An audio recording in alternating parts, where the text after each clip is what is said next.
নেশা যদি পেশাতে পরিণত হয়ে যায়, তবে সেখান থেকে উঠে আসা খুবই কষ্টকর হয়ে পড়ে। সে যে নেশায় হোক না কেন, মদের নেশা হোক, গাঁজার নেশা হোক, বা বিড়ির নেশা হোক, বা আরও ইত্যাদি।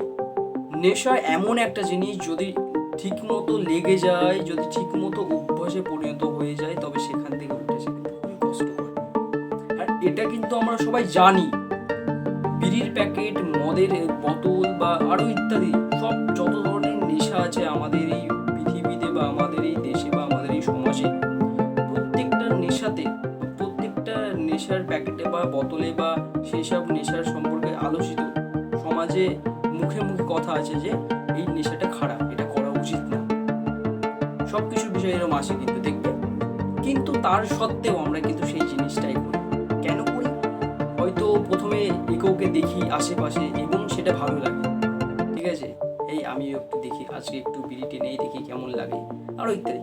আর এইভাবেই নেশাতে কিন্তু আমরা পড়ি আস্তে আস্তে। আমি হয়তো বিড়ির নেশা করি, আর আমি চাই যে আমার সন্তান যেন এই বিড়ি না টানে। আমি টানছি ভাই বিড়ি, তাতে কোনো দোষ নেই, কিন্তু আমি চাই যে আমার সন্তান যেন না টানে। আমি মদ পান করি, কিন্তু আমি চাই যে আমার সন্তান যেন মদ পান না করে। এটা ভাই কখনোই হয় না, এটা কখনোই সম্ভব না, ঠিক আছে।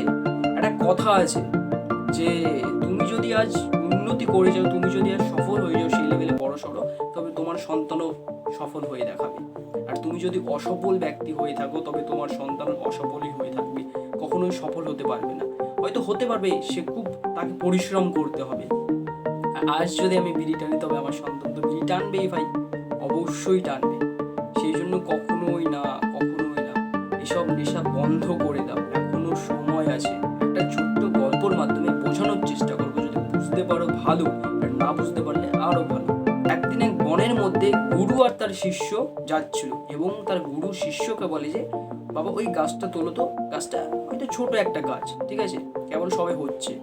শিষ্যকে সেটা তুলতে বললো, এবং শিষ্য কথা শুনে, গুরুর কথা শুনে সেটা তুলে ফেলে, উপরে তুলে ফেলে। এবং খানিকটা যাওয়ার পরে তার থেকে আর কিছুটা বড় গাছ আছে, সেটাকে বলে হচ্ছে বাবা ওটাও তুলে তো। এবার শিষ্যকে ওটাও তুলে ফেলে, কোনো ব্যাপার না, গিয়ে তুলে ফেলে। এবং সামনে আরো হাঁটতে হাঁটতে হাঁটতে যায়, যেতে যেতে আর একটা গাছ সামনে পড়ে, এবং গুরু বলে যে বাবা এটা তোলো। সেই গাছটা মিনিমাম মোটামুটি 4-5 ফুট ছিল, সেটাকেও তুলতে বলে, এবং শিষ্য সেটাকেও একটু কষ্ট হয় কিন্তু তুলে ফেলে। এবং কিছুটা যাওয়ার পরে একটা বড় গাছ দেখে, একটা অনেক বড় গাছ, যেটা তোলা একার পক্ষে কখনোই সম্ভব না, ঠিক আছে। সেটাকে হয়তো কেটে কাটতে হবে, বা উপড়ানো বলতে সাধারণ মানুষের পক্ষে কখনোই সম্ভব না, ঠিক আছে। এমন একটা গাছ, প্রচন্ড বড় বিশাল একটা গাছ।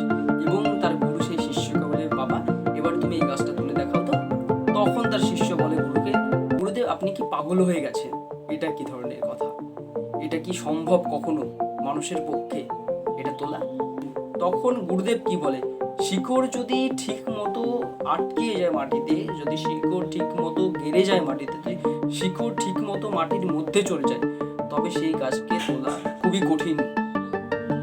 অতএব যে কোনো নেশায় যদি এই শিকড়ের মতো একবার যদি গেড়ে যায় মাটিতে, যদি পুঁতে যায় মাটিতে ঠিকঠাক, তবে সেই নেশা থেকে বেরিয়ে আসা কিন্তু খুবই কঠিন হয়ে পড়বে। বেরোনো যাবে, কিন্তু খুবই কঠিন হয়ে পড়বে। অতএব এখনো সময় আছে, সেখান থেকে বেরিয়ে আসো। শুধু তুমি না, তোমার সন্তানও এই নেশা থেকে মুক্ত হয়ে যাবে। আর ভিডিওটি এটুকুই ছিল, আশা করি ভিডিওটার মাধ্যমে কিছুটা হলেও বোঝাতে পারলাম। নমস্কার বন্ধু।